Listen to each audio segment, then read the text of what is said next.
Hello, beautiful people in my computer. Today we're reading The Lord of the Rings, and today we're reading chapter 10, and today's guest artist differs from the previous ones. So today's guest artist is Nottenebia. You can follow them following the links on screen and following the links in description. You can also follow me. My name is Kat, by the way. We're doing a read-aloud of The Lord of the Rings, and we're not doing an audiobook or anything else professional, because I'm not a professional audiobook reader or a voice actor or anything. I'm doing the read-aloud of The Lord of the Rings here, while my wonderful friend Notte here is drawing for you all live. This is not me drawing, this is them drawing. Because this is the most common question we get. I'm reading, they're drawing, not at the same time. Two different people here, right? Hope everyone's following. Probably, I hope that the links help understand the concept.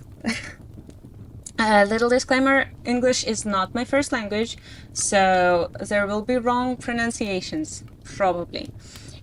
And I'm gonna stutter, stammer, and mumble words and stuff. And sometimes I read too fast, and sometimes I read too slowly. And sometimes Tolkien just gives me like a paragraph of describing a forest, and I get so bored that I forget to switch the page. Sorry for that. I'm trying to be better. Genuinely. Oh, there will be songs in these. Either in chapter 10 or in chapter 11, there will be a song, which I've only learned like today. It's probably not gonna sound very good, but it is gonna sound. You're getting a song. Let's revise what we read about last time. Last time we went over the Bear Downs, right? So you can see the map of Middle-earth here, down here. Last time we left the old forest with Merry, Pippin, Frodo and Sam, and we went to the Barrow Downs where they were captured by Barrow Wights. That was a terrifying experience to read about. But Tom saved them. So they went to Bree, and there they met Strider, and it wasn't Pippin who spilled the beans about Frodo being not Underhill but Baggins. It was Frodo himself. He didn't actually say that he was a Baggins, but he got up and he sang this little song about an inn and the man from the moon who came down to dance, etc. And he got so excited that he jumped and fell off the table and accidentally put on his ring and disappeared. And Strider was like, "Oi, Mr. Baggins, why are you so bad at hiding? I mean, you're too good at hiding," right? So that's what happened. And then at the end, all the hobbits went to their rooms, and the innkeeper said that he wanted to talk to Frodo, and Strider also said that he wanted to talk to Frodo. And Frodo was like, "Am I even going to sleep tonight? Or is everybody just gonna keep talking to me?" So this is where we left off. And with that, without further ado, we're going on to chapter 10. Strider. Frodo, Pippin, and Sam made their way back to the parlor. There was no light. Merry was not there, and the fire had burned low. It was not until they had puffed up the embers into a blaze and thrown on a couple of faggots that they discovered Strider had come with them. There he was, calmly sitting in a chair by the door. "Hello," said Pippin. "Who are you, and what do you want?" "I'm called Strider," he answered, "and though he may have forgotten it, your friend promised to have a quiet talk with me." "You said I might hear something to my advantage, I believe," said Frodo. "What have you to say?" "Several things," answered Strider, "but of course I have my price." "What do you mean?" asked Frodo sharply. "Don't be alarmed. I mean just this. I will tell you what I know and give you some good advice, but I shall want a reward." "What will that be, pray?" said Frodo. He suspected now that he had fallen in with a rascal, and he thought uncomfortably that he had brought only a little money with him. All of it would hardly satisfy a rogue, and he could not spare any of it. No more than you can afford, answered Strider with a slow smile, as if he guessed Frodo's thoughts. Just this. You must take me along with you until I wish to leave you. Oh, indeed, replied Frodo, surprised, but not much relieved. Even if I wanted another companion, I should not agree to any such thing until I knew a good deal more about you and your business. Excellent, exclaimed Strider, crossing his legs and sitting back comfortably. You seem to be coming to your senses again, and that is all to the good. You have been much too careless so far. Very well. I will tell you what I know, and leave the reward to you. You may be glad to grant it when you have heard me. Go on, then, said Frodo. What do you know? Too much. Too many dark things, said Strider grimly. But as for your business... He got up and went to the door, opened it quickly and looked up. Then he shut it quietly and sat down again. I have quick ears, he went on, lowering his voice, and though I cannot disappear, I have hunted many wild and wary things, and I can usually avoid being seen if I wish. Now I was behind the hedge this evening on the road west of Bree when 4 hobbits came out of the downlands. I need not repeat all that they said to old Bombadil or to one another, but one thing interested me. Please remember, said one of them, that the name Baggins must not be mentioned. I am Mr. Underhill if my name must be given. That interested me so much I followed them here. I slipped over the gate just behind them. Maybe Mr. Baggins has an honest reason for leaving his name behind, but if so, I should advise him and his friends to be more careful. I don't see what interest my name has for anyone in Bree, said Frodo angrily, and I have still to learn why it interests you. Mr. Strider may have an honest reason for spying and eavesdropping, but if so, I should advise him to explain it. Well answered, said Strider, laughing, but the explanation is simple. I was looking for a hobbit called Frodo Baggins. I wanted to find him quickly. I had learned that he was carrying out of the Shire, well, a secret that concerned me and my friends. Now, don't mistake me, he cried as Frodo rose from his seat and Sam jumped up with a scowl. I shall take more care of the secret than you do, and care is needed. He leaned forward and looked at them. Watch every shadow, he said in a low voice. Black horsemen have passed through Bree. On Monday one came down the greenway, they say, and another appeared later coming up the greenway from the south. So it was Strider. Last chapter when they entered Bree, there was a shadow, they said. There was a shadow that went after them over the gate. And I was like, oh, no way that's a Strider. Why would he jump over fences? He can just walk. And nope, it was him. It was him. There was a silence. At last, Frodo spoke to Pippin and Sam. I ought to have guessed it from the way the gatekeeper greeted us, he said. And the landlord seems to have heard something. Why did he press us to join the company? And why on earth did we behave so foolishly? We ought to have stayed quiet in here. It would have been better, said Strider. I would have stopped your going into the common room if I could, but the innkeeper would not let me in to see you or take a message. Do you think he... began Frodo. No, I don't think any harm of old Butterbeer. Only he does not altogether like mysterious vagabonds of my sort. Frodo gave him a puzzled look. Well, I have rather a rascally look, have I not? Said Strider with a curl of his lip and a queer gleam in his eye. But I hope we shall get to know one another better. When we do, I hope you will explain what happened at the end of your song. For that little prank... It was sheer accident, interrupted Frodo. I wonder, said Strider. Accident, then. That accident has made your position dangerous. Hardly more than it was already, said Frodo. I knew these horsemen were pursuing me, but now at any rate they seem to have missed me and to have gone away. You must not count on that, said Strider sharply.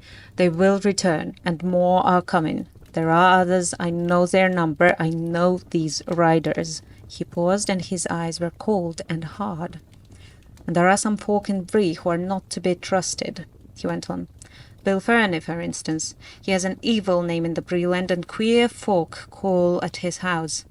You must have noticed him among the company, a swarthy, sneering fellow. He was very close with one of the southern strangers, and they slipped out together just after your accident.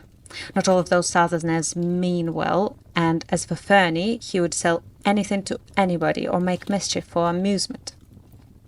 What will Fernie sell, and what has my accident got to do with him? Said Frodo, still determined not to understand Strider's hints. News of you, of course, answered Strider.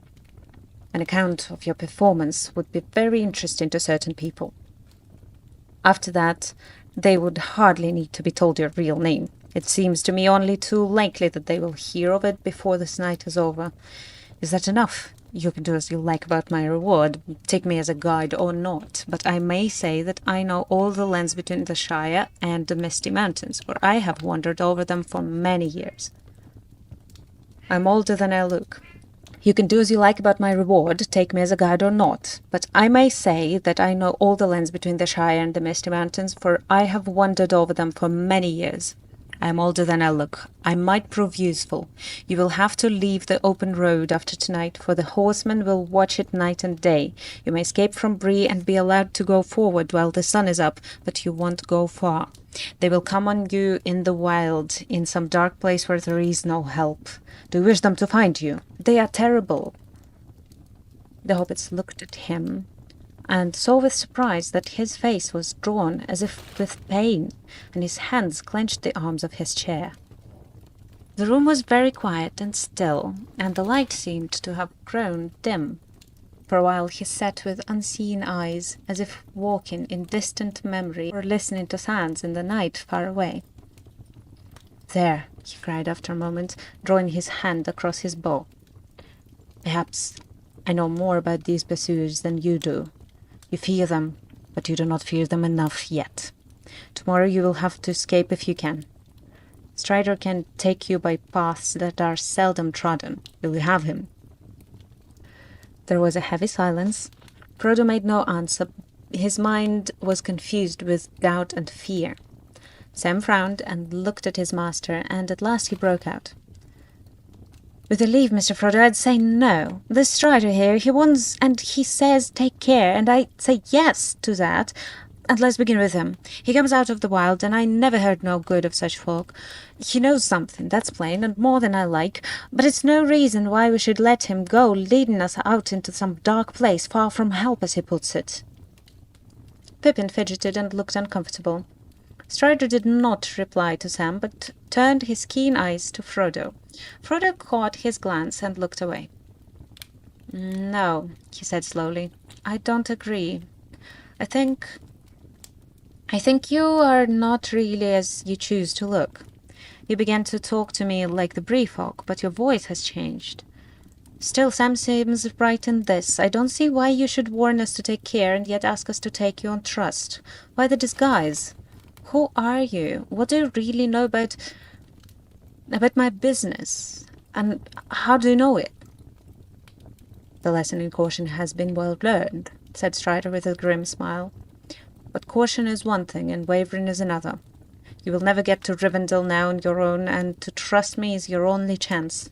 You must make up your mind. I will answer some of your questions if that will help you to do so. But why should you believe my story if you do not trust me already? Still, here it is. At that moment there came a knock at the door.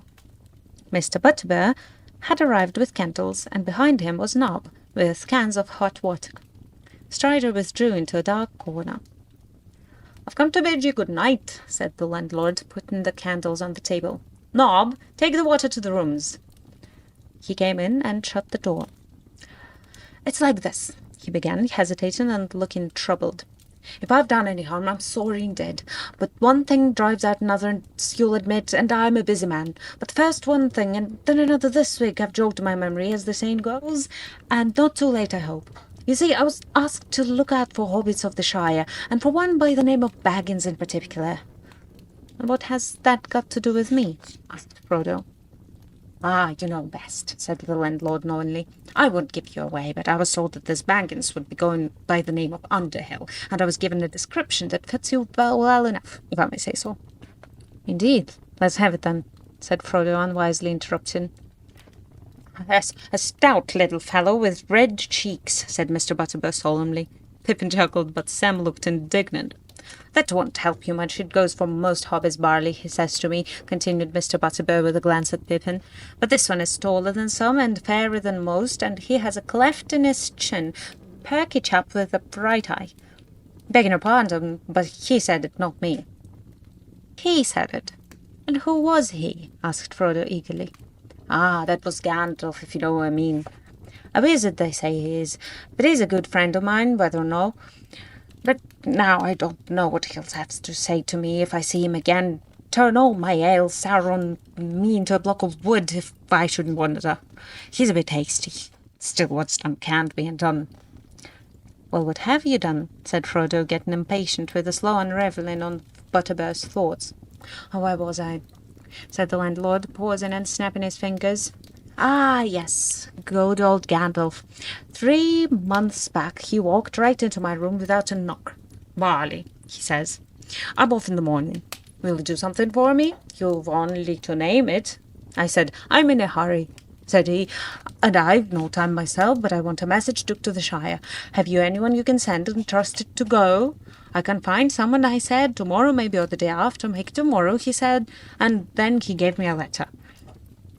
It's addressed plain enough, said Mr. Butterbur, producing a letter from his pocket and reading out the address slowly and proudly. He valued his reputation as a lettered man. Mr. Frodo Baggins, Bag End, Hobbiton, in the Shire. A letter for me from Gandalf, cried Frodo. Ah, said Mr. Butterbur, then your right name is Baggins. It is, said Frodo, and you had better give me that letter all at once and explain why you never sent it. That's what you came to tell me, I suppose, though you've taken a long time to come to the point. Poor Mr. Butterbur looked troubled. You're right, master, he said, and I beg your pardon, and I'm mortal afraid of what Gandalf will say if harm comes of it, but I didn't keep it back a purpose, I put it by safe. Then he couldn't find nobody willing to go to the Shire next day nor the day after, and none of my folk were to spare, and then one thing after another drove it out in my mind. I'm a busy man. I'll do what I can to set matters right, and if there's any help I can give, you've only to name it. Leaving the letter aside, I promised Gandalf no less. Barley, he says to me, this friend of mine from the Shire, he may be coming out this way before long, him and another. He'll be calling himself Underhill. Mind that. But you need ask no questions, and if I'm not with him, he may be in trouble and he may need help. Do whatever you can for him, and I'll be grateful, he says. And here you are, and trouble's not far off, seemingly. What do you mean? Asked Frodo. These black men, said the landlord, lowering his voice. They're looking for Baggins, and if they mean well, then I'm a hobbit. It was on Monday, and all the dogs were yammering, and the geese screaming, uncanny, I called it. Nobby came and told me that 2 black men were at the door asking for a hobbit called Baggins. Nob's hair was all stood on end. I bid the black fellows be off and slammed the door on them, but they've been asking the same question all the way to Archet, I hear. Now the stranger Strider, he's been asking questions too, tried to get in here to see you before you'd had bite or sup. He did. He did, said Strider suddenly, coming forward into the light, and much trouble would have been saved if you had let him in, Barleyman. The landlord jumped with surprise. You, he cried. You're always popping up. What do you want now? He's here with my leave, said Frodo. He came to offer me help. Well, you know your own business, maybe, said Mr. Butterbur, looking suspiciously at Strider. But if I was in your plight, I wouldn't take up with a ranger.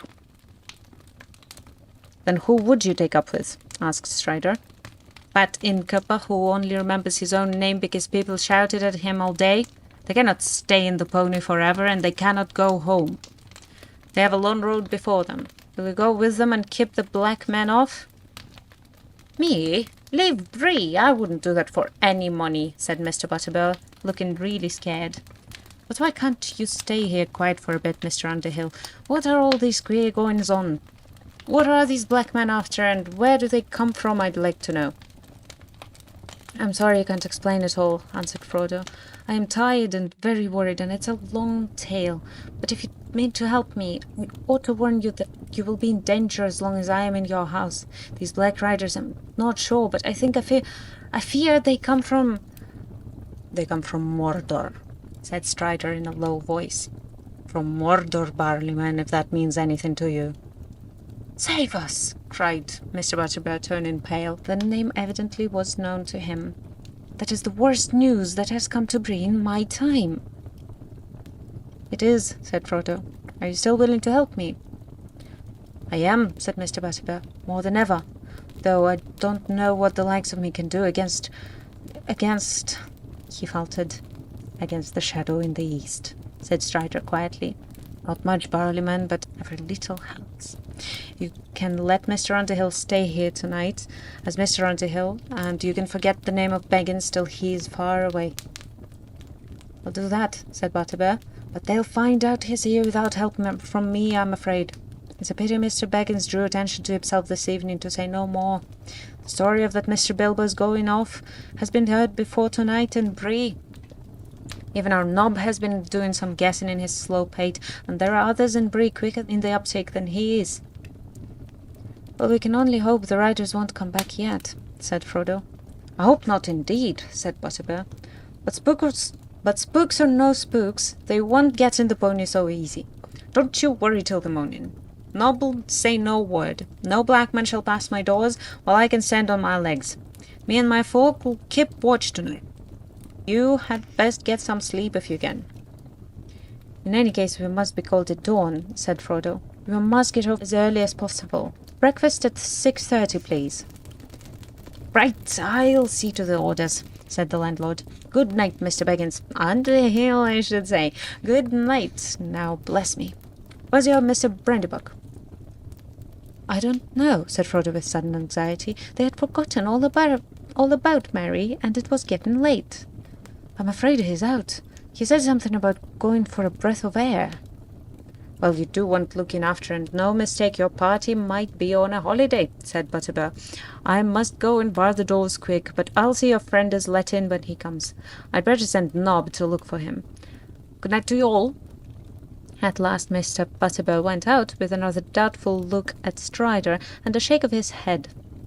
His footsteps retreated down the passage. Oh my God, I'm worried about Mary.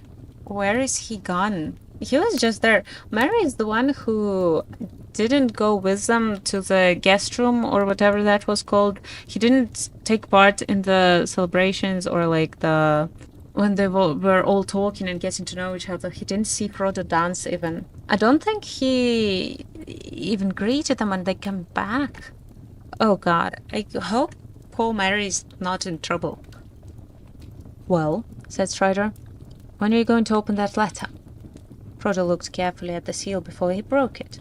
It seemed certainly to be Gandalf's. Inside, written in the wizard's strong but graceful script, was the following message. The Prancing Pony, Bree, Mid-Year's Day, Shire, year 1418. Also in my physical print, it is written as the address, so at the top right corner and not in the center like in the file. Dear Frodo, bad news has reached me here. I must go off at once. You had better leave Bag End soon and get out of the Shire before the end of July at latest. I will return as soon as I can, and I will follow you if I find that you are gone. Leave a message for me here if you pass through Bree. You can trust the landlord, Butterbear. You may meet a friend of mine on the road, a man, lean, dark, tall, by some called Strider. He knows our business and will help you. Make for Rivendell. There I hope we may meet again. If I do not come, Elrond will advise you. Yours in haste, Gandalf. P.S. Do not use it again, not for any reason whatever. Do not travel by night. P.S. Make sure that it is the real Strider. There are many strange men on the roads. His true name is Aragorn. All that is gold does not glitter. Not all those who wander are lost. The all that is strong does not wither. Deep roots are not reached by the frost. From the ashes a fire shall be woken, a light from the shadows shall spring. Renewed shall be blade that was broken, the crownless again shall be king. P.P.P.S. I hope Butterbear sends this promptly. A worthy man, but his memory is like a lumber room. Thing wanted, always buried. If he forgets, I shall roast him. Farewell. Jesus Christ, he's hilarious. I shall roast the guy. Yeah, sure. Frodo read the letter to himself and then passed it to Pippin and Sam. Really, old Butterbur has made a mess of things, he said. He deserves roasting. He deserves roasting. Frodo! The guy's just busy. He has work. He deserves roasting. If I had got this at once, we might all have been safe in Rivendell by now. But what can have happened to Gandalf? He writes as if he was going into great danger. He has been doing that for many years, said Strider. Frodo turned and looked at him thoughtfully, wondering about Gandalf's second postscript. Why didn't you tell me that you were Gandalf's friend at once? He asked. It would have saved time. Would it? Would any of you have believed me till now? Said Strider. I knew nothing of this letter. For all I knew, I had to persuade you to trust me without proofs if I was to help you. In any case, I did not intend to tell you all about myself at once. I had to study you first and make sure of you. The enemy has set traps for me before now. As soon as I had made up my mind, I was ready to tell you whatever you asked. But I must admit, he added with a queer laugh, that I hoped you would take to me for my own sake. A hunted man sometimes wearies of distrust and longs for friendship. But there, I believe my looks are against me. They are. At first sight, at any rate, laughed Pippin with sudden relief after reading Gandalf's letter. But handsome is as handsome does, as we say in Cheshire, and I dare say we shall all look much the same after lying for days in hedges and ditches. It would take more than a few days, or weeks, or years of wandering in the wild to make you look like Strider, he answered. And you would die first, unless you're made of sterner stuff than you look to be. What kind of shade are they throwing at each other? Pippin subsided, but Sam was not daunted, and he still eyed Strider dubiously. How do we know you are the Strider that Gandalf speaks about? He demanded. You never mentioned Gandalf till this letter came out. You might be a play-acting spy for all I can see, trying to get us to go with you. You might have done in the real Strider and took his clothes. What have you to say to that? That you are a stout fellow, answered Strider. But I'm afraid my only answer to you, Sam Gamgee, is this. If I had killed the real Strider, I could kill you. And I should have killed you already without so much talk. If I was after the ring, I could have it now. He stood up and seemed suddenly to grow taller. In his eyes gleamed a light, keen and commanding. Throwing back his cloak, he laid his hand on the hilt of a sword that had hung concealed by his side. They did not dare to move. Sam sat wide-mouthed, staring at him dumbly. But I am the real Strider, fortunately, he said, looking down at them with his face softened by a sudden smile. I am Aragorn, son of Arathorn, and if by life or death I can save you, I will. There was a long silence. At last Frodo spoke with hesitation. I believed that you were a friend before the letter came, he said, or at least I wished to. You have frightened me several times tonight, but never in the way that servants of the enemy would, or so I imagine. I think one of his spies would, well, seem fairer and feel fouler, if you understand. I see, laughed Strider. I look foul and feel fair. Is that it? All that is gold does not glitter. Not all those who wander are lost. I love this line, because it's like, are you calling me ugly, Frodo? Well, Jesus Christ. Did the verses apply to you, then? Asked Frodo.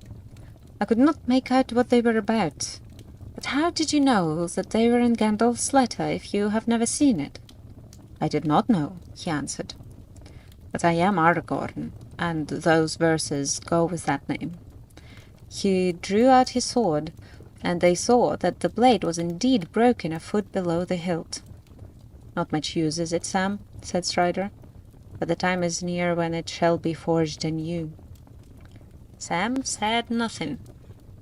Well, said Strider, with Sam's permission, we will call that settled. Strider shall be your guide, and now I think it is time you went to bed and took what rest you can. We shall have a rough road tomorrow. Even if we are allowed to leave Bree unhindered, we can hardly hope now to leave it unnoticed. But I shall try to get lost as soon as possible. I know 1 or 2 ways out of Breeland other than the main road. If once we shake off the pursuit, I shall make for Weathertop.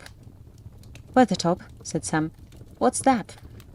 And I shall answer that this is what we see on the map, so please do look at the map. Amundsen, or Weathertop, is right next to my ear. It is a hill, just to the north of the road, about halfway from here to Rivendell. It commands a wide view all round, and there we shall have a chance to look about us. Gandalf will make for that point if he follows us. After Weathertop, our journey will become more difficult, and we shall have to choose between various dangers. When did you last see Gandalf? Asked Frodo. Do you know where he is, or what he's doing? Strider looked grave. I do not know, he said. I came west with him in the spring. I have often kept watch on the borders of the Shire in the last few years, when he was busy elsewhere. He seldom left it unguarded. We last met on the 1st of May, at Sarn Ford, down the Brandywine. He told me that his business with you had gone well, and that you would be starting for Rivendell in the last week of September. As I knew he was at your side, I went away on a journey of my own, and that has proved ill, for plainly some news reached him, and I was not at hand to help. I am troubled for the first time since I have known him. We should have had messages, even if he could not come himself. When I returned many days ago, I heard the ill news. The tidings had gone far and wide that Gandalf was missing and the horsemen had been seen. It was the elven folk of Gildor that told me this, and later they told me that you had left your home, but there was no news of your leaving Buckland. I have been watching the East Road anxiously. Do you think the Black Riders have anything to do with it? With Gandalf's absence, I mean? Asked Frodo. I do not know of anything else that could have hindered him, except the enemy himself, said Strider. But do not give up hope. Gandalf is greater than you Shire folk know. As a rule, you can only see his jokes and toys, but his business of ours will be his greatest task. Pippin yawned. I am sorry, he said, but I am dead tired. In spite of all the danger and worry, I must go to bed, or sleep where I sit. Where is that silly fellow, Merry? It would be the last straw if we had to go out in the dark to look for him.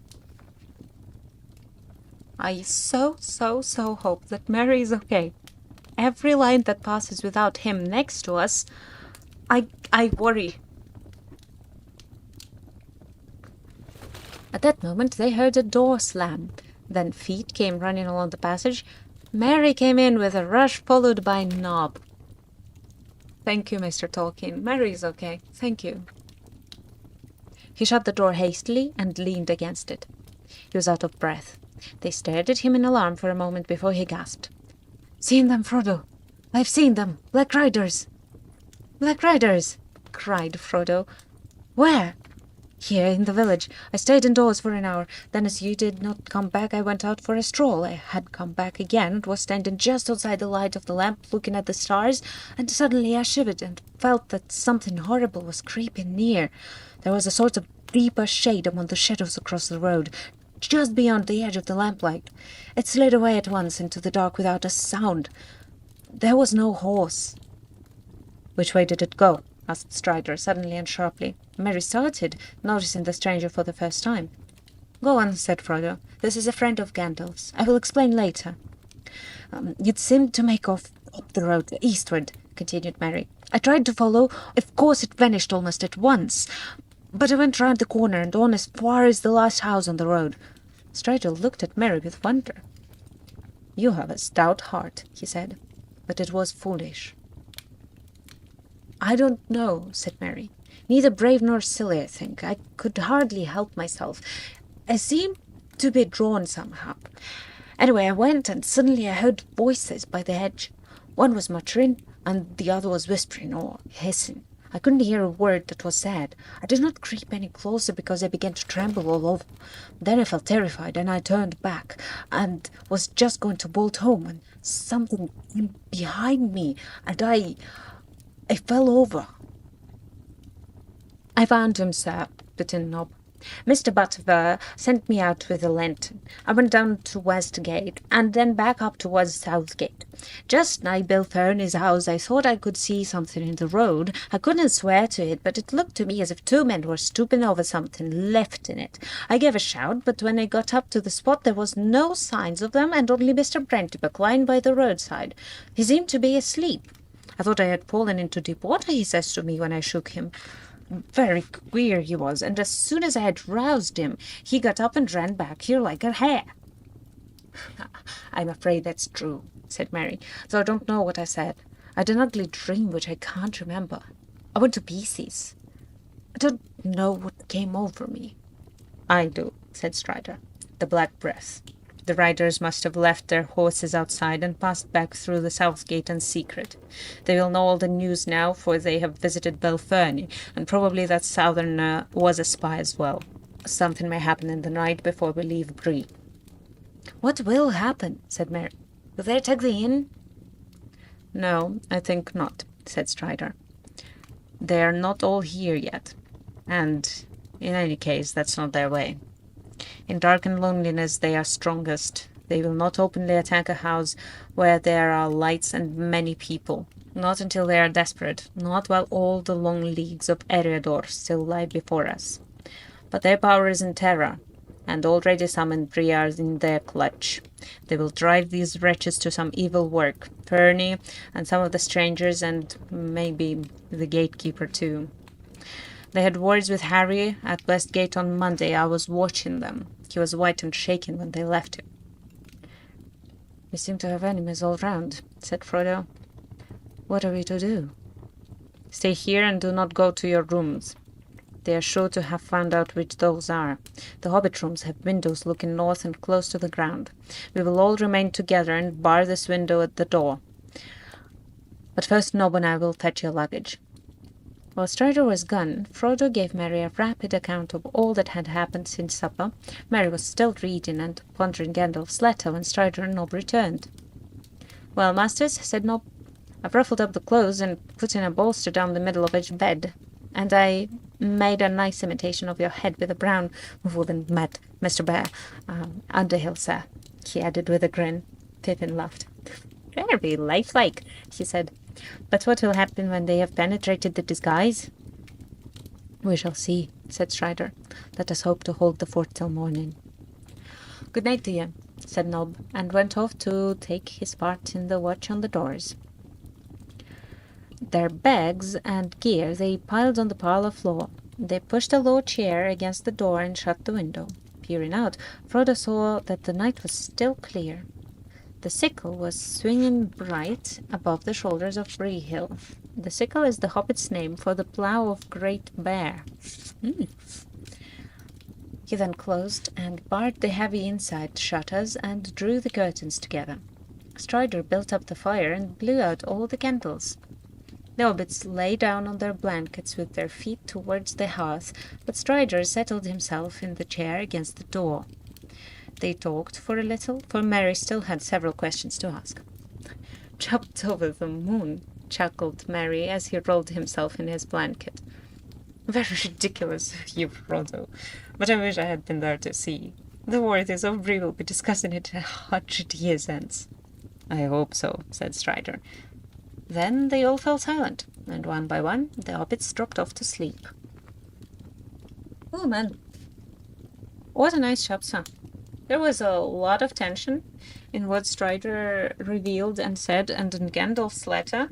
Honestly, Gandalf's letter is the funniest part of this, I suppose, because, I'll roast the innkeeper. Oh, God. I can't believe it. He's such a weird character.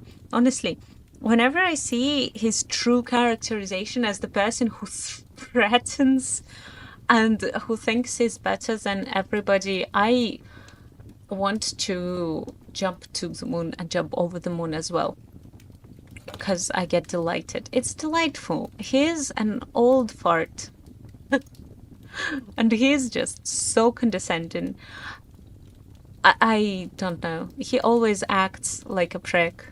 He's the best. The best character. The best old guy ever. He's so terrible. And he's so annoying. And he's just... honestly, just love Gandalf. I am so glad that Merry's okay. I am also really glad that he got his own little adventure. This is very good for his characterization. Very good. I can't wait for book 2, where we'll just have Merry and Pippin for half of it. If my memory serves me right. If my memory doesn't serve me right and we don't get half a book of Merry and Pippin's wonderful adventures, I'll walk into the enchanted forest myself. He would say skill issue too. Are you talking about Gandalf? Oh my god, genuinely, yes. Just so true. Like, imagine, oh my god. And Frodo's like, Gandalf, you stupid fuck, why weren't you here? How was I supposed to know I was supposed to trust this Strider guy without you? You were supposed to be with me. And he's like, not trusting strangers. Don't know if that's the real Strider skill issue, bro. I can read minds. Chapter 11. A Knife in the Dark. As they prepared for sleep in the inn at Bree, darkness lay on Buckland, and mist strayed in the dells and along the river bank. Their house at Crickhollow stood silent. Oh my god, I am so sorry. I just got chills all over my spine because we're at Crickhollow. That means we'll see Fatty Bulger trying to impersonate Frodo in front of Black Riders. Is he gonna die? I don't know, but this is very creepy. I am sorry for interrupting this. I just got shivers. The house at Crickhollow stood silent. Fatty Bulger opened the door cautiously and peered out. A feeling of fear had been growing on him all day, and he was unable to rest or go to bed. There was a brooding threat in the breathless night air. As he stared out into the gloom, a black shadow moved under the trees. The gate seemed to open of its own accord and close again without a sound. Terror seized him. He shrank back, and for a moment he stood trembling in the hall. Then he shut and locked the door. The night deepened. There came the soft sound of horses led with stealth along the lane. Outside the gate they stopped, and 3 black figures entered, like shades of night creeping across the ground. One went to the door, one to the corner of the house on either side, and there they stood, as still as the shadows of stones, while night went slowly on. The house and the quiet trees seemed to be waiting breathlessly. There was a faint stir in the leaves, and a cock crowed far away. Cold hour before dawn was passing. The figure by the door moved. In the dark without moon or stars, a drawn blade gleamed, as if a chill light had been unsheathed. There was a blow, soft but heavy, and the door shuddered. "Open in the name of Mordor," said a voice thin and menacing. At a second blow, the door yielded and fell back, with timbers burst and lock broken. The black figures passed swiftly in. Broken, it should be broken. At that moment, among the trees nearby, a horn rang out. It rent the night like fire on a hilltop. "Awake! Fear! Fire! Foes! Awake!" Fatty Bulger had not been idle. As soon as he saw the dark shapes creep from the garden, he knew that he must run for it or perish. And run he did, out the back door, through the garden and over the fields. When he reached the nearest house, more than a mile away, he collapsed on the doorstep. No, no, no, he was crying. No, not me, I haven't got it. It was some time before anyone could make out what he was babbling about. At last they got the idea that enemies were in Buckland, some strange invasion from the old forest. And then they lost no more time. Fear, fire, foes! The brandybucks were blowing the horn call of Buckland that had not been sounded for 100 years, not since the white wolves came in the foul winter when the brandywine was frozen over. Awake! Awake! Far away answering horns were heard. The alarm was spreading. The black figures fled from the house. One of them let fall a hobbit cloak on the step as he ran. In the lane the noise of hoofs broke out, and gathering to a gallop went hammering away into the darkness. All about Crickhollow there was the sound of horns blowing, and voices crying and feet running. But the black riders rode like a gale through the Noah's Gate. Let the little people blow. Sauron would deal with them later. Meanwhile they had another errand. They knew now that the house was empty, and the rain had gone. They rode down the guards at the gate and vanished from the Shire. In the early night, Frodo woke from deep sleep, suddenly, as if some sound or presence had disturbed him. He saw that Strider was sitting alert in his chair. His eyes gleamed in the light of the fire, which had been tended and was burning brightly, but he made no sign or movement. Frodo soon went to sleep again, but his dreams were again troubled with the noise of wind and of galloping hoofs. The wind seemed to be curling round the house and shaking it, and far off he heard a horn blowing wildly. He opened his eyes and heard a cock crowing lustily in the inn yard. Strider had drawn the curtains and pushed back the shutters with a clang. The first grey light of day was in the room, and the cold air was coming through the open window. As soon as Strider had roused them all, he led the way to their bedrooms. When they saw them, they were glad that they had taken his advice. The windows had been forced open and were swinging, and the curtains were flapping. The beds were tossed about, and the bolsters slashed and flung upon the floor. The brown mat was torn to pieces. Strider immediately went to fetch the landlord. Poor Mr. Butterbill looked sleepy and frightened. He had hardly closed his eyes all night, so he said, but he had never heard a sound. "Never has such a thing happened in my time," he cried, raising his hands in horror. "Guests unable to sleep in their beds, and good bolsters ruined and all. What are we coming to?" "Dark times," said Strider. "But for the present you may be left in peace. When you have got rid of us, we will leave at once. Never mind about breakfast. A drink and a bite standing will have to do. We shall be back in a few minutes." Mr. Butterbear hurried off to see that their ponies were got ready and to fetch them a bite. But very soon he came back in dismay. The ponies had vanished. The stable doors had all been opened in the night, and they were gone. Not only Mary's ponies, but every other horse and beast in the place. Frodo was crushed by the news. How could they hope to reach Rivendell on foot, pursued by mounted enemies? They might as well set out for the moon. Strider sat silent for a while, looking at the hobbits as if he was weighing up their strength and courage. They lost another round of ponies. Master Tolkien must hate horses. They're not dead this time, at least. The ponies from the Shire never seemed to go very far. Well, at least the previous ones went to Rivendell. "Ponies would not help us to escape horsemen," he said at last, thoughtfully, as if he guessed what Frodo had in mind. "We should not go much slower on foot, not on the roads that I mean to take. I was going to walk in any case.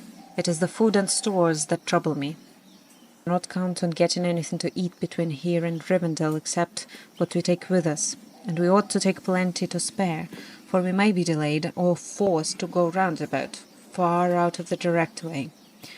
How much are you prepared to carry on your backs?" "As much as we must," said Pippin with a sinking heart, but trying to show that he was tougher than he looked, or felt. "I can carry enough for two," said Sam defiantly. "Can't anything be done, Mr. Butterbear?" asked Frodo. "Can't we get a couple of ponies in the village, or even one just for the baggage? I don't suppose we could hire them, but We might be able to buy them, he added doubtfully, wondering if he could afford it. I doubt it, said the landlord unhappily. The 2 or 3 riding ponies that there were in Bree were stabled in my yard, and they're gone. As for other animals, horses or ponies for trot or whatnot, there are very few of them in Bree, and they won't be for sale. But I'll do what I can. I'll rout out Bob and send him round as soon as may be. Yes, said Strider reluctantly, you had better do that. I'm afraid we shall have to try and get one pony at least. But so ends all hope of starting early and slipping away quietly. We might as well have blown a horn to announce our departure. That was part of their plan, no doubt. There is one crumb of comfort, said Mary. More than a crumb, I hope. We can have breakfast while we wait, and sit down to it. Let's get hold of Nob. In the end, there was more than 3 hours' delay. Bob came back with a report that no horse or pony was to be got for love of money in the neighborhood, except one. Bill Fernie had one that he might possibly sell. A poor old half-starved creature it is, said Bob, but he won't part with it for less than thrice its worth, seeing how you're placed. Not if I knows Bill Fernie. Bill Fernie, said Frodo. Isn't there some trick? Wouldn't the beast bolt back to him with all our stuff or help in tracking us or something? I wonder, said Strider, but I cannot imagine any animal running home to him once it got away. I fancy this is only an afterthought of kind Master Furnace, just a way of increasing his profits from the affair. The chief danger is that the poor beast is probably at death's door. But there does not seem any choice. What does he want for it? Bill Fernie's price was 12 silver pennies, and that was indeed at least 3 times the pony's value in those parts. It proved to be a bony, underfed, and dispirited animal, but it did not look like dying just yet. Mr. Butterbear paid for it himself and offered Mary another 18 pence as some compensation for the lost animals. He was an honest man, and well off as things were reckoned in Bree, but 30 silver pennies was a sore blow to him, and being cheated by Bill Fernie made it harder to bear. As a matter of fact, he came out on the right side in the end. It turned out later that only one horse had been actually stolen. The others had been driven off, or had bolted in terror, and were found wandering in different corners of the Breeland. Mary's ponies had escaped altogether, and eventually, having a good deal of sense, they made their way to the downs in search of Patty Lumpkin. So they came under the care of Tom Bombadil for a while, and were well off. But when news of the events at Bree came to Tom's ears, he sent them to Mr. Butterbear, who thus got 5 good beasts at a very fair price. They had to work hard in Bree, but Bob treated them well, so on the whole they were lucky. They missed a dark and dangerous journey, but they never came to Rivendell. However, in the meanwhile, for all Mr. Butterbear knew, his money was gone for good, or for bad. And he had other troubles, for there was a great commotion as soon as the remaining guests were astir and heard news of the raid on the inn. The southern travellers had lost several horses, and blamed the innkeeper loudly, until it became known that one of their own number had also disappeared in the night, none other than Bill Fernie's squint-eyed companion. Suspicion fell on him at once. "If you pick up with a horse thief and bring him to my house," said Butterbear angrily, "you ought to pay for all the damage yourselves, and not come shouting at me. Go and ask Fernie where your handsome friend is." But it appeared that he was nobody's friend, and nobody could recollect when he had joined their party. After their breakfast, the hobbits had to repack and get together further supplies for the longer journey they were now expecting. It was close on 10 o'clock before they at last got off. By that time the whole of Bree was buzzing with excitement. Frodo's vanishing trick, the appearance of the Black Horseman, the robbing of the stables, and not least the news that Strider the Ranger had joined the mysterious hobbits, made such a tale as would last for many uneventful years. Most of the inhabitants of Bree and Staddle, and many even from Com and Archet, were crowded in the road to see the travellers start. The other guests in the inn were at the doors or hanging out of the windows. Strider had changed his mind, and had decided to leave Bree by the main road. Any attempt to set off across country at once would only make matters worse. Half the inhabitants would follow them to see what they were up to and to prevent them from trespassing. They said farewell to Nob and Bob and took leave of Mr. Butterbur with many thanks. "I hope we shall meet again some day when things are merry once more," said Frodo. "I should like nothing better than to stay in your house in peace for a while." They tramped off, anxious and downhearted, under the eyes of the crowd. Not all the faces were friendly, nor all the words that were shouted. But Strider seemed to be held in awe by most of the Breelanders, and those that he stared at shut their mouths and drew away. He walked in front with Frodo. Next came Merry and Pippin, and last came Sam, leading the pony, which was laden with as much of their baggage as they had the heart to give it, but already it looked less dejected, as if it approved of the change in its fortunes. Sam was chewing an apple thoughtfully. He had a pocket full of them, a parting present from Nob and Bob. "Apples for walking and a pipe for sitting," he said, "but I reckon I'll miss them both before long." The hobbits took no notice of the inquisitive heads that peeped out of doors or popped over walls and fences as they passed. But as they drew near to the further gate, Frodo saw a dark, ill-kept house behind a thick hedge, the last house in the village. In one of the windows he caught a glimpse of a sallow face with sly, slanting eyes, but it vanished at once. "So that's where that southerner is hiding," he had thought. "He looks more than half like a goblin."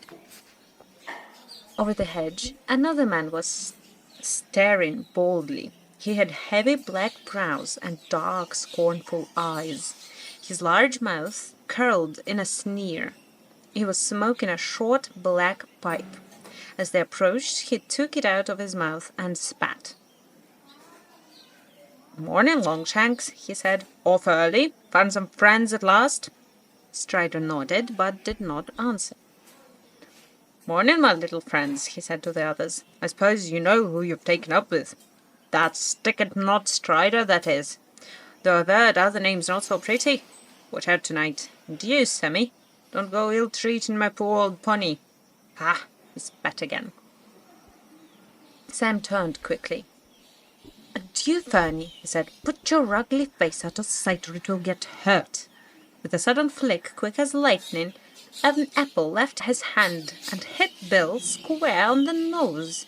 He ducked too late, and curses came from behind the hedge. "Waste of a good apple," Sam said regretfully, and strode on. At last they left the village behind. The escort of children and stragglers that had followed them got tired and turned back at the south gate. Passing through, they kept on along the road for some miles. It bent to the left, curving back into its eastward line as it rounded the feet of Bree Hill, and then it began to run swiftly downwards into wooded country. To their left they could see some of the houses and hobbit holes of Staddle on the gentler southeastern slopes of the hill. Down in a deep hollow away north of the road there were wisps of rising smoke that showed where Combe lay. Archet was hidden in the trees beyond. After the road had run down some way and had left Bree Hill standing tall and brown behind, they came on a narrow track that led off towards the north. "This is where we'll leave the open and take to the cover," said Strider. "Not a short-cut, I hope," said Pippin. "Our last short-cut through woods nearly ended in disaster." "Ah, but you had not got me with you then," laughed Strider. "My cuts, short or long, don't go wrong." He took a look up and down the road. No one was in sight, and he led the way quickly down towards the wooded valley. His plan, as far as they could understand it without knowing the country, was to go towards Archet at first, but to bear right and pass it on the east, and then to steer as straight as he could over the wild lands to Weathertop Hill. In that way they would, if all went well, cut off a great loop of the road, which further on bent southwards to avoid the Midgewater marshes. But of course they would have to pass through the marshes themselves, and Strider's description of them was not encouraging. However, in the meanwhile, walking was not unpleasant. Indeed, if it had not been for the disturbing events of the night before, they would have enjoyed this part of the journey better than any up to that time. The sun was shining, clear but not too hot. The woods in the valley were still leafy and full of color and seemed peaceful and wholesome. Strider guided them confidently among the many crossing paths, although left to themselves they would soon have been at a loss.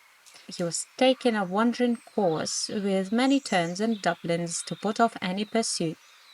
Bill Ferny will have watched where we left the road for certain, he said, though I don't think he will follow us himself. He knows the land round here well enough, but he knows he is not a match for me in a wood. It is what he may tell others that I am afraid of. I don't suppose they are far away. If they think we have made for Archett, so much the better.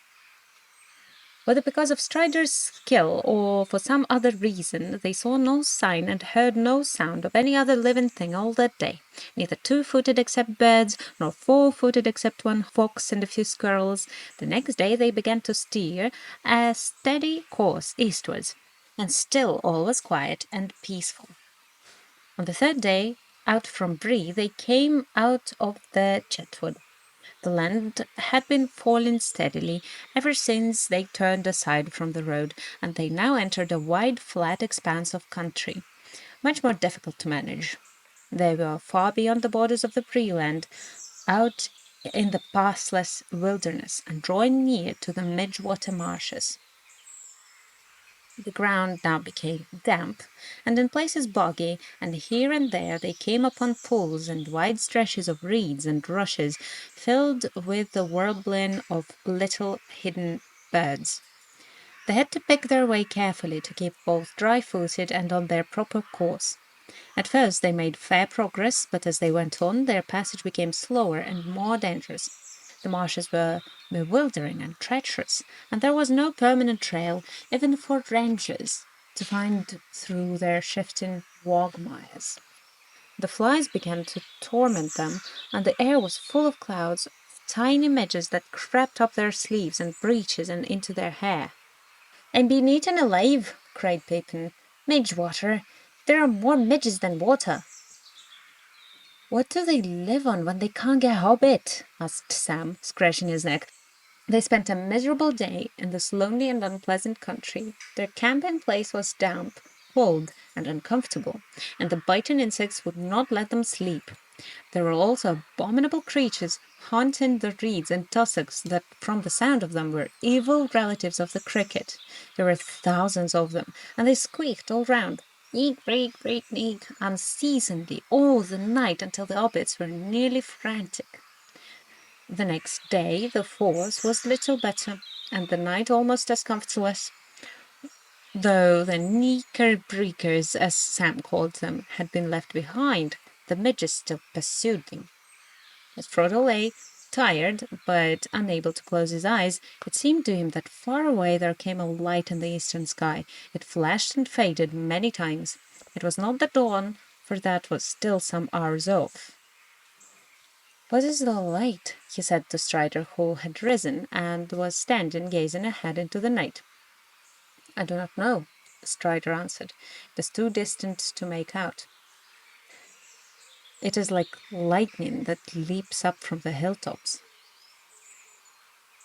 Frodo lay down again, but for a long while he could still see the white flashes, and against them the tall dark figure of Strider, standing silent and watchful. At last he passed into uneasy sleep. They had not gone far on the fifth day when they left the last straggling pools and reed beds of the marshes behind them.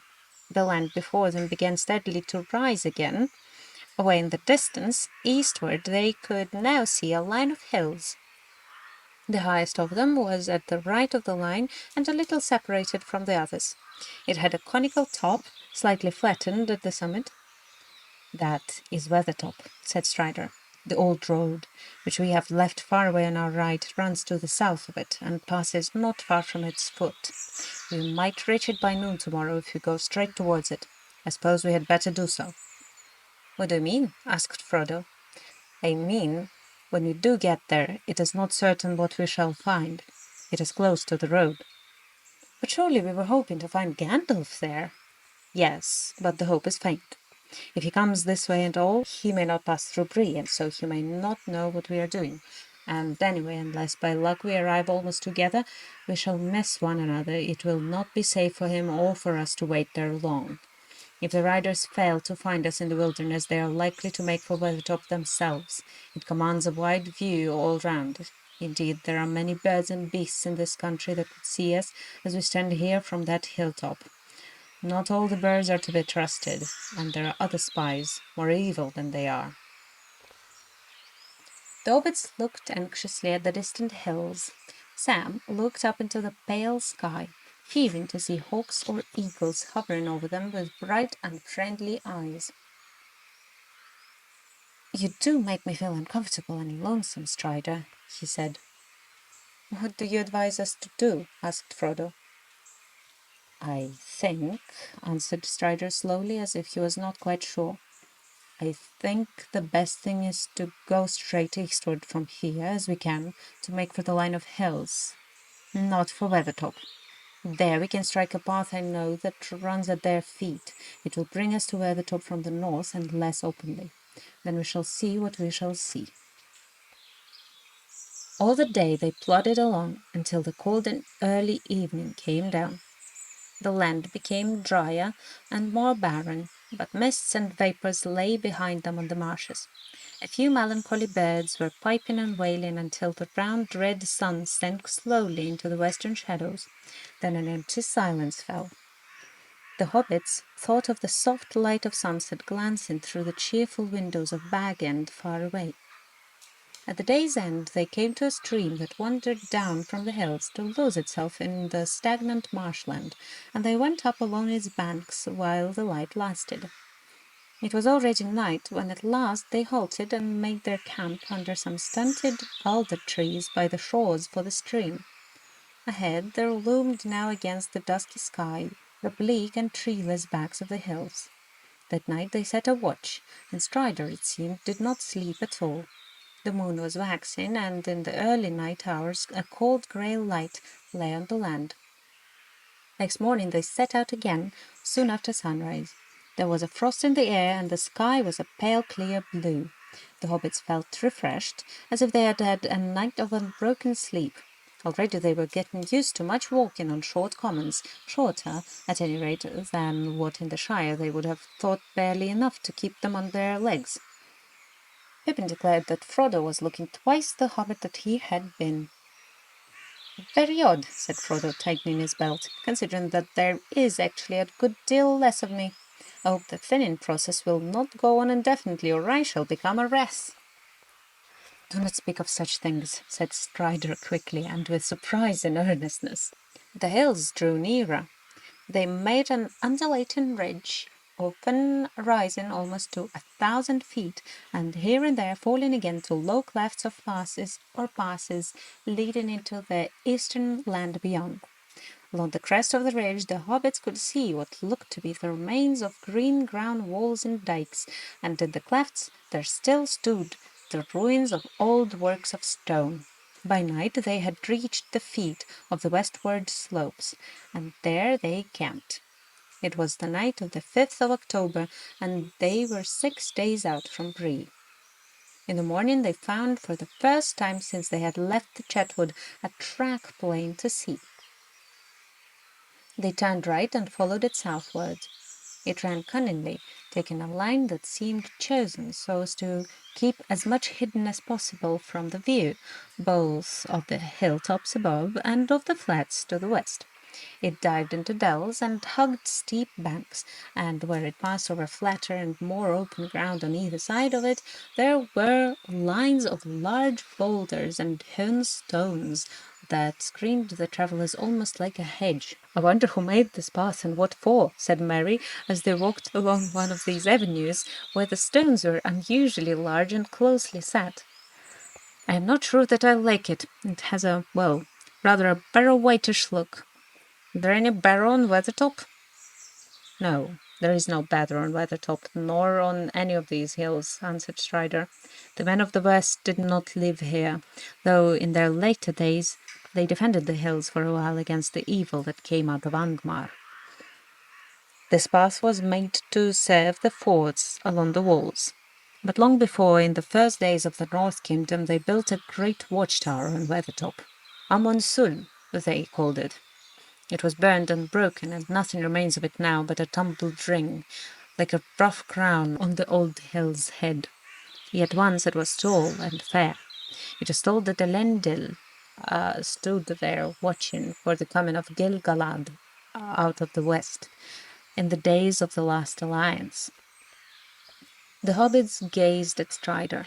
It seemed that he was learned in old lore, as well as in the ways of the wild. "Who was Gil-galad?" asked Mary, but Strider did not answer, and seemed to be lost in thought. Suddenly a low voice murmured, "Gil-galad was an elven king, of him the harpers sadly sing. The last whose realm was fair and free between the mountains and the sea. His sword was long, his lance was keen, his shining helm afar was seen, the countless stars of heaven's field was mirrored in his silver shield. But long ago he rode away, and where he dwelleth none can say, for into darkness fell his star in Mordor where the shadows are." The others turned in amazement, for the voice was Sam's. "Don't stop," said Mary. "That's all I know," stammered Sam, blushing. "I learned it from Mr. Bilbo when I was a lad. He used to tell me tales like that, knowing how I was always one for hearing about elves. It was Mr. Bilbo as taught me my letters. He was mighty book-learned, was dear old Mr. Bilbo, and he wrote poetry. He wrote what I have just said." "He did not make it up," said Strider. "It is part of the lay that is called the Fall of Gil-galad, which is in an ancient tongue. Bilbo must have translated it. I never knew that." "There was a lot more," said Sam. "All about Mordor. I didn't learn that part. It gave me the shivers. I never thought I should be going that way myself." "Going to Mordor?" cried Pippin. "I hope it won't come to that." "Do not speak that name so loudly," said Strider. It was already midday when they drew near the southern end of the pass and saw before them, in the pale clear light of the October sun, a grey-green bank leading up like a bridge onto the northward slope of the hill. They decided to make for the top at once, while the daylight was broad. Concealment was no longer possible, and they could only hope that no enemy or spy was observing them. Nothing was to be seen moving on the hill. If Gandalf was anywhere about, there was no sign of him. On the western flank of Weathertop, they found a sheltered hollow, at the bottom of which there was a bowl-shaped dell with grassy sides. There they left Sam and Pippin with the pony and their packs and luggage. The other three went on. After half an hour's plodding climb, Strider reached the crown of the hill. Frodo and Merry followed, tired and breathless. The last slope had been steep and rocky. On the top they found, as Strider had said, a wide ring of ancient stonework, now crumbling or covered with age-long grass. But in the centre a cairn of broken stones had been piled. They were blackened as if with fire. About them the turf was burned to the roots, and all within the ring the grass was scorched and shriveled, as if flames had swept the hilltop, but there was no sign of any living thing.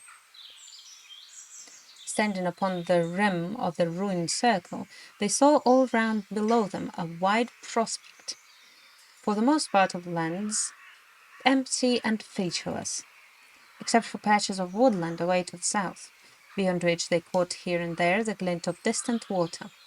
Beneath them on the southern side there lay like a ribbon the old road coming out of the west and winding up and down until it faded behind a ridge of dark land to the east. Nothing was moving on it. Following its line eastward with their eyes, they saw the mountains. The nearer foothills were brown and sombre. Behind them stood taller shapes of grey, and behind those again were high white peaks glimmering among the clouds. "Well, here we are," said Mary. "Very cheerless and uninviting it looks. There is no water and no shelter, and no sign of Gandalf, but I don't blame him for not waiting if he ever came here." "I wonder," said Strider, looking round thoughtfully. Even if he was a day or two behind us at Bree, he could have arrived here first. He can ride very swiftly when need presses. Suddenly he stooped and looked at the stone on the top of the cairn. It was flatter than the others and whiter, as if it had escaped the fire. He picked it up and examined it, turning it in his fingers. "This has been handled recently," he said. "What do you think of these marks?" On the flat underside, Frodo saw some scratches.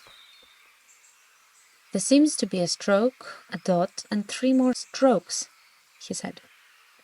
"The stroke on the left might be a G rune with thin branches," said Strider. "Might be a sign left by Gandalf, though one cannot be sure. The scratches are fine, and they certainly look fresh, but the marks might mean something quite different and have nothing to do with us. Rangers use runes, and they come here sometimes." "What would they mean, even if Gandalf made them?" asked Mary. "I should say," answered Strider, "that they stood for G3 and were a sign that Gandalf was here on October the 3rd. That is 3 days ago now. It would also show that he was in a hurry and danger was at hand, so that he had no time or did not dare to write anything longer or plainer. If that is so, we must be wary." "I wish we could feel sure that he made these marks, whatever they may mean," said Frodo. "It would be a great comfort to know that he was on the way, in front of us or behind us." "Perhaps," said Strider. "For myself, I believe that he was here and was in danger. There have been scorching flames here, and now the light that we saw 3 nights ago in the eastern sky comes back to my mind. I guess that he was attacked on this hilltop, but with what result I cannot tell. He is here no longer, and we must now look after ourselves and make our own way to Rivendell as best we can." "How far is Rivendell?" asked Mary, gazing round warily. The world looked wild and wide from Weathertop. "I don't know if the road has ever been measured in miles beyond the Forsaken Inn, a day's journey east of Bree," answered Strider. "Some say it is so far, and some say otherwise. It is a strange road, and folk are glad to reach their journey's end, whether the time is long or short. But I know how long it would take me on my own feet, with fair weather and no ill fortune. 12 days from here to the ford of Bruinen, where the road crosses the Loudwater that runs out of Rivendell. We have at least a fortnight's journey before us, for I do not think we shall be able to use the road." "A fortnight!" cried Frodo. "A lot may happen in that time." "It may," said Strider. They stood for a while silent on the hilltop, near its southward edge. In that lonely place, Frodo for the first time fully realized his homelessness and danger. He wished bitterly that his fortune had left him in the quiet and beloved Shire. He stared down at the hateful road leading back westward to his home. Suddenly he was aware that 2 black specks were moving slowly along it, going westward, and looking again, he saw that 3 others were creeping eastward to meet them. He gave a cry and clutched Strider's arm. "Look," he said, pointing downwards. At once Strider flung himself on the ground behind the ruined circle, pulling Frodo down beside him. Merry threw himself on one side. "What is it?" he whispered. "I do not know, but I fear the worst," answered Strider. Slowly they crawled up to the edge of the ring again and peered through a cleft between 2 jagged stones. The light was no longer bright, for the clear morning had faded, and clouds creeping out of the east had now overtaken the sun as it began to glow down. They could all see the black specks, but neither Frodo nor Merry could make out their shapes for certain, yet something told them that there, far below, were black riders assembling on the road beyond the foot of the hill. "Yes," said Strider, whose keener sight left him in no doubt. "Enemy is here." Hastily they crept away and slipped down the north side of the hill to find their companions. Sam and Peregrine had not been idle. They had explored the small dell and the surrounding slopes. Not far away they found a spring of clear water in the hillside, and near it footprints not more than a day or 2 old. In the dell itself they found recent traces of a fire and other signs of a hasty camp. There were some fallen rocks on the edge of the dell nearest to the hill. Behind them, Sam came upon a small store of firewood, neatly stacked. "I wonder if old Gandalf has been here," he said to Pippin. "Whoever it was put this stuff here and meant to come back, it seems." Strider was greatly interested in these discoveries. "I wish I had waited and explored the ground down here myself," he said, hurrying off to the spring to examine the footprints. "It is just as I feared," he said when he came back. "Sam and Pippin have trampled the soft ground, and the marks are spoilt or confused. Rangers have been here lately. It is they who left the firewood behind. But there are also several newer tracks that were not made by rangers. At least one set was made only a day or two ago by heavy boots. At least one. I cannot now be certain, but I think there were many booted feet." He paused and stood in anxious thought. Each of the hobbits saw in his mind a vision of the cloaked and booted riders. If the horsemen had already found the dell, the sooner Strider led them somewhere else the better.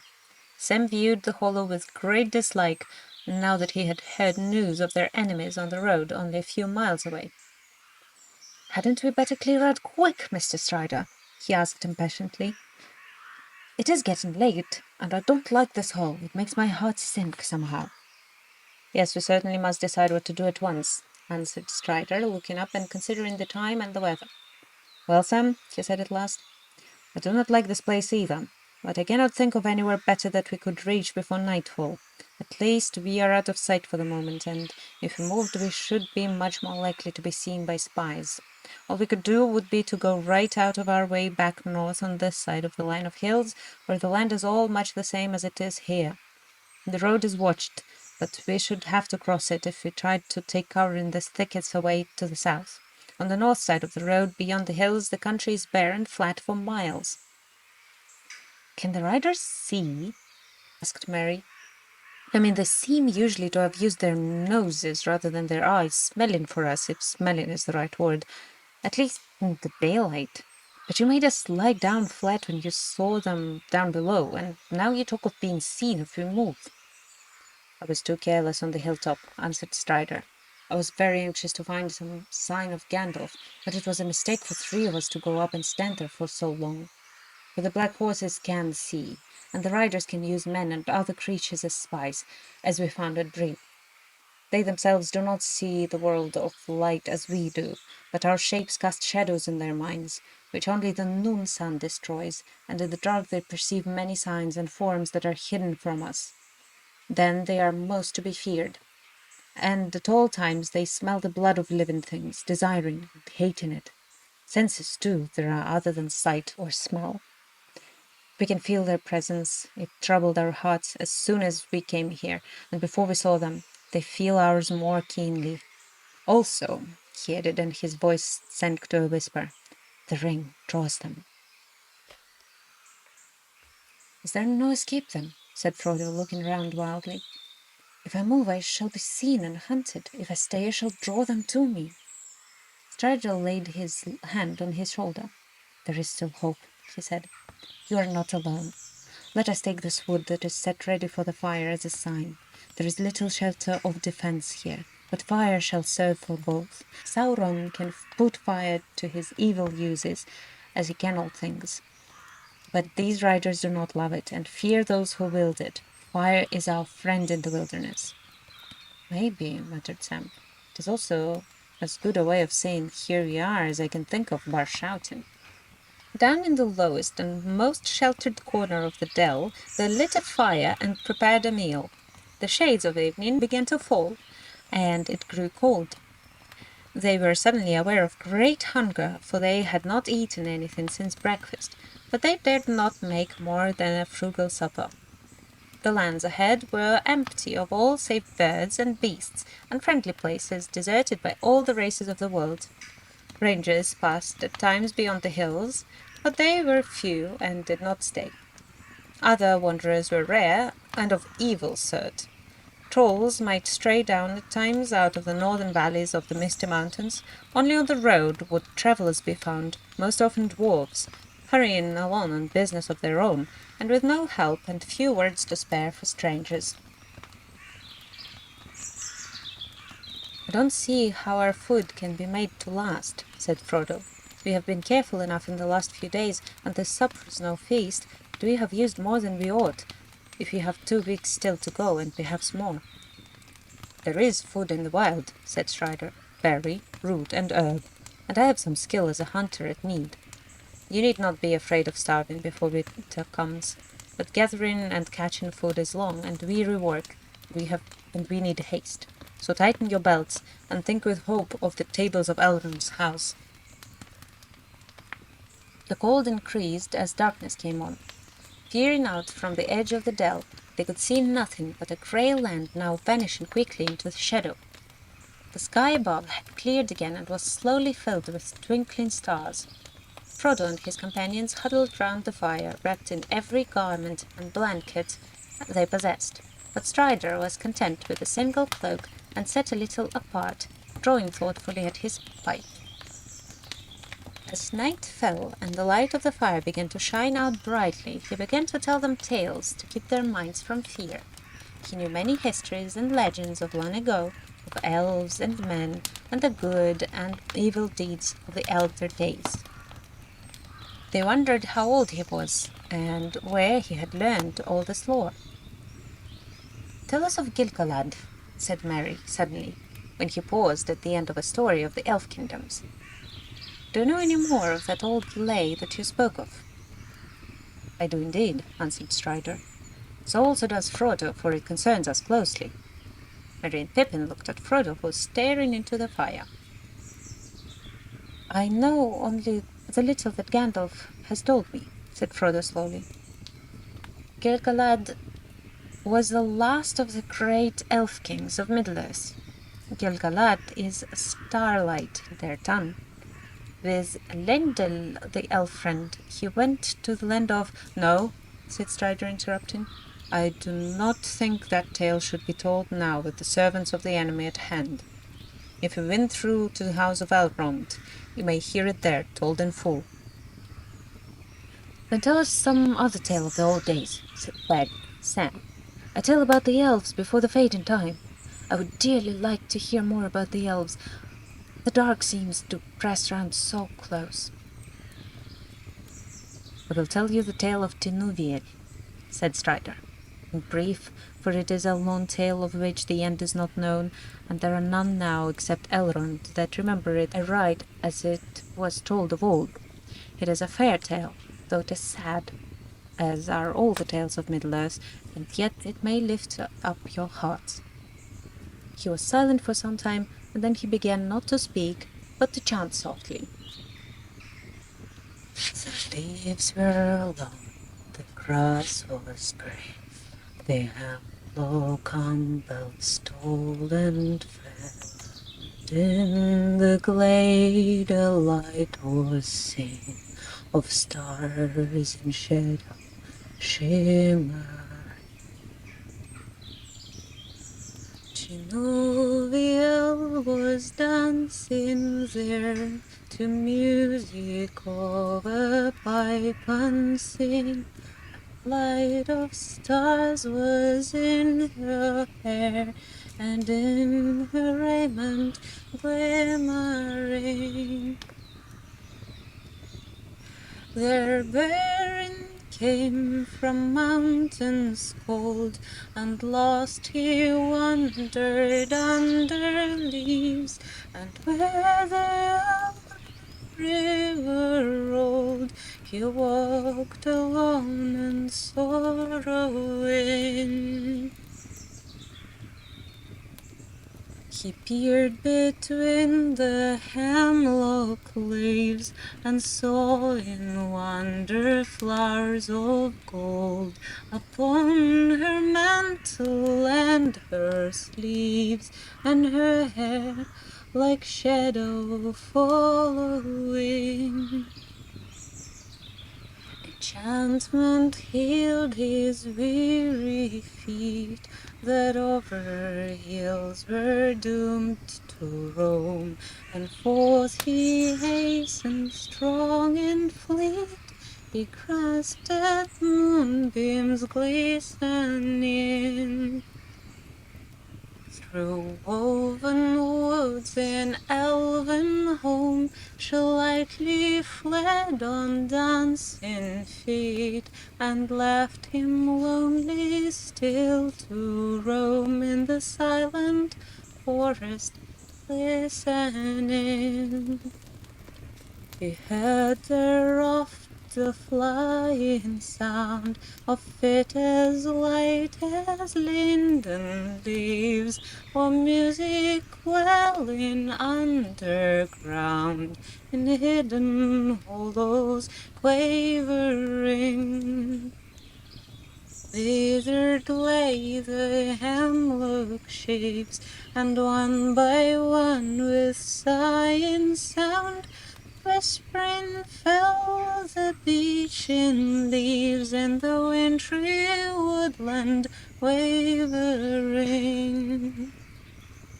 He sought her ever, wandering far where leaves of years were thickly strewn by light of moon and ray of star in frosty heavens shivering. Her mantle glinted in the moon as on a hilltop high and far she danced, and at her feet was strewn a mist of silver quivering. When winter passed, she came again, and her song released the sudden spring, like rising lark and falling rain and melting water bubbling. He saw the elven flowers spring about her feet, and healed again. He longed by her to dance and sing upon the grass untroubling. Again she fled, but swift he came. Chenuviel, Chenuviel, he called her by her elvish name, and there she halted, listening. One moment stood she, and a spell his voice laid on her. Beren came, and doom fell on Chenuviel, that in his arms lay glistening. As Beren looked into her eyes, within the shadows of her hair, the trembling starlight of the skies, he saw the mirrored shimmering. Chenuviel, the elven fair, immortal maiden, elven wise, about him cast her shadowy hair, and arms like silver glistening. Long was the way that fate them bore, o'er stony mountains cold and grey, through halls of vine and darkling door, and woods of nightshade more or less. Sundering seas between them lay, and yet at last they met once more, and long ago they passed away in the forest singing sorrowless. Strider sighed and paused before he spoke again. "That is a song," he said, "the mode that is called antics among the elves, but is hard to render in our common speech. This is but a rough echo of it. It tells of the meeting of Beren, son of Barahir, and Luthien Tinuviel. Beren was a mortal man, but Luthien was the daughter of Thingol, a king of elves upon Middle-earth when the world was young. and she was the fairest maiden that has ever been among all the children of this world. As the stars above the mists of the northern lands was her loveliness, and in her face was a shining light. In those days the great enemy of whom Sauron of Mordor was but a servant dwelt in Angband in the north. And the elves of the west, coming back to Middle-earth, made war upon him to regain the Silmarils which he had stolen, and the fathers of men aided the elves. But the enemy was victorious, and Barahir was slain, and Beren, escaping through great peril, came over the mountains of terror into the hidden kingdom of Thingol in the forest of Neldoreth. There he beheld Luthien singing and dancing in a glade beside the enchanted river Isgaldwin, and he named her Tinuviel, that is, nightingale, in the language of old. Many sorrows befell them afterwards, and they were parted long. Tinuviel rescued Beren from the dungeons of Sauron, and together they passed through great dangers, and cast down even the great enemy from his throne, and took from his iron crown one of the 3 Silmarils, brightest of all jewels, to be the bride price of Luthien to Thingol, her father. Yet at the last Beren was slain by the wolf that came from the gates of Angband, and he died in the arms of Tinuviel. But she chose mortality and to die from the world, so that she might follow him.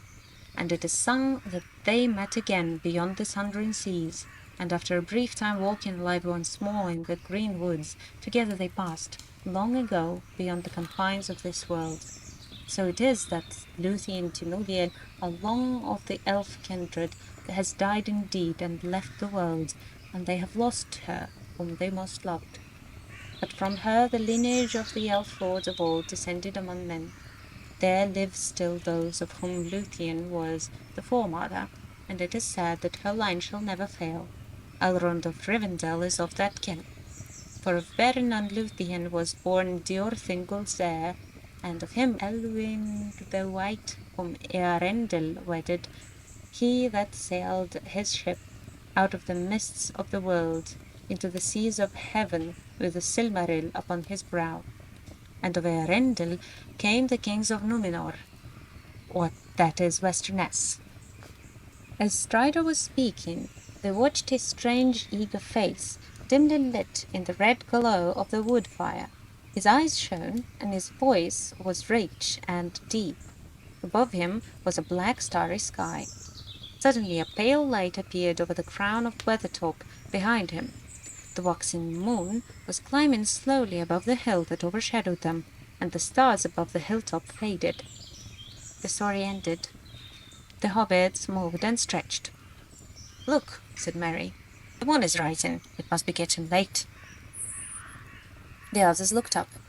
Even as they did so, they saw on the top of the hill something small and dark against the glimmer of the moonrise. It was perhaps only a large stone or a jutting rock shown up by the pale light. Sam and Merry got up and walked away from the fire. Frodo and Pippin remained seated in silence. Strider was watching the moonlight on the hill intently. All seemed quiet and still, but Frodo felt a cold dread creeping over his heart, now that Strider was no longer speaking. He huddled closer to the fire. At that moment Sam came running back from the edge of the dell. "I don't know what it is," he said, "but I suddenly felt afraid. I durstn't go outside this dell for any money. I felt that something was creeping up the slope." "Did you see anything?" asked Frodo, springing to his feet. "No, sir, I saw nothing, but I didn't stop to look." "I saw something," said Merry, "or I thought I did. Away westwards, where the moonlight was falling on the flats beyond the shadow of the hilltops, I thought there were 2 or 3 black shapes. They seemed to be moving this way." "Keep close to the fire, with your faces outward," cried Strider. "Get some of the longest sticks ready in your hands." For a breathless time they sat there, silent and alert, with their backs turned to the wood fire, each gazing into the shadows that encircled them. Nothing happened. There was no sound or movement in the night. Frodo stirred, feeling that he must break the silence. He longed to shout out aloud. "Hush!" whispered Strider. "What's that?" gasped Pippin at the same moment.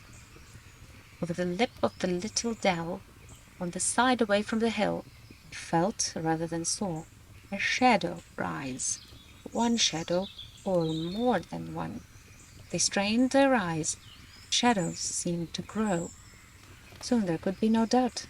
3 or 4 tall black figures were standing there on the slope, looking down on them. So black were they that they seemed like black holes in the deep shade behind them. Frodo thought that he heard a faint hiss as of venomous breath, and felt a thin, piercing chill. Then the shapes slowly advanced. Terror overcame Pippin and Merry, and they threw themselves flat on the ground. Sam shrank to Frodo's side. Frodo was hardly less terrified than his companions. He was quaking as if he was bitter cold, but his terror was swallowed up in a sudden temptation to put on the ring. The desire to do this laid hold of him, and he could think of nothing else. He did not forget the barrel, nor the message of Gandalf, but something seemed to be compelling him to disregard all warnings, and he longed to yield. Not with the hope of escape, or of doing anything, either good or bad. He simply felt that he must take the ring and put it on his finger. He could not speak. He felt Sam looking at him, as if he knew that his master was in some great trouble, but he could not turn towards him. He shut his eyes and struggled for a while, but resistance became unbearable, and at last he slowly drew out the chain and slipped the ring on the forefinger of his left hand. Immediately, though everything else remained as before, dim and dark, the shapes became terribly clear. He was able to see beneath their black wrappings. There were 5 tall figures, 2 standing on the lip of the dell, 3 advancing. In their white faces burned keen and merciless eyes. Under their mantles were long grey robes. Upon their grey hairs were helms of silver. In their haggard hands were swords of steel. Their eyes fell on him and pierced him as they rushed towards him. Desperate, he drew his own sword, and it seemed to him that it flickered red, as if it was a firebrand. 2 of the figures halted. The third was taller than the others. His hair was long and gleaming, and on his helm was a crown. In one hand he held a long sword, and in the other a knife. Both the knife and the hand that held it glowed with a pale light. He sprang forward and bore down on Frodo. At that moment Frodo threw himself forward on the ground, and he heard himself crying aloud, "Ol Beret, Giltoniel!" At the same time he struck at the feet of his enemy. A shrill cry rang out in the night, and he felt a pain like a dart of poisoned ice pierce his left shoulder. Even as he swooned he caught, as though a swirling mist, a glimpse of Strider leaping out of the darkness with a flaming brand of wood in either hand. With a last effort, Frodo, dropping his sword, slipped the ring from his finger and closed his right hand tight upon it. Oh god, it's done. Okay, well, the fight was underwhelming. Is there any fight that will be as exciting as in the movies? Because in The Hobbit, it's the same. It was the same. If you remember in the Battle of the 5 Armies in The Hobbits, it was like a page, and then Bilbo was like, "Oh, to hell with it. I'll just write that I was hit on the head." And he did. And he said, "Mr. Bilbo was hit on the head," and remembered nothing. And then in the morning they said, "Oh, well. So Kelly died protecting injured Thorin, and now he's dying there as well. So, you know, this happened. Also, the Eagles game, and also Bjorn, but you did not see that. It's all so underwhelming. Just describing what happened, basically. If that was a fanfic, it would be criticized. It would be criticized for, like, not describing it enough or something, because it's not exciting. But you know what? We could all learn something from Mr. Tolkien. He didn't want to describe battle scenes, and he didn't. And maybe he wanted to describe battle scenes in the other books, and maybe we will see them even. And then when he wanted to, he did. I'm sure of it. But he didn't want to do that here, apparently. Because, oh my god, what even is this?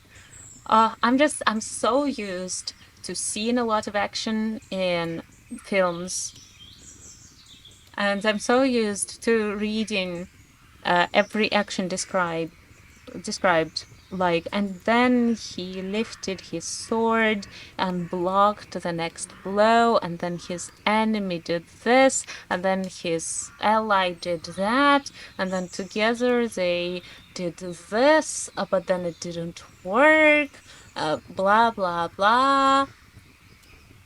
I don't know if I actually prefer extra detailed battle scenes, or or if I'm okay with Tolkien-esque descriptions. I think each has its own charm. Personally, whenever a battle scene is too long, it also becomes tedious. It becomes just as tedious to read through as Tolkien's descriptions of of landscapes, of the scenery. Like, oh my god. I already mentioned that in one of the videos, but I don't know as many trees as I'm reading the names of. So, well, at least I'm glad that Strider got to tell them the legend. The legend of Luthien and Beren, that was really cool. I'm so glad that we read that we got to know that legend. I hope that it was supposed to be like foreshadowing for Arwen and Aragorn. I'm not sure if that's what it was intended to be. Thank you everybody who's come to the stream or who's watching this in recording. Please follow the artist, and you can always subscribe to my socials as well. You can see the links on screen, and you will find all the links in the description as well. Thank you, Notte, for drawing for me today. You are invited to do that again someday. And yeah, there is no end, actually. Just thank you. So I'll see you all next time for the next couple chapters. Tell me what you think. Have fun. Good night. See you next time. Good night. Thank you. Bye.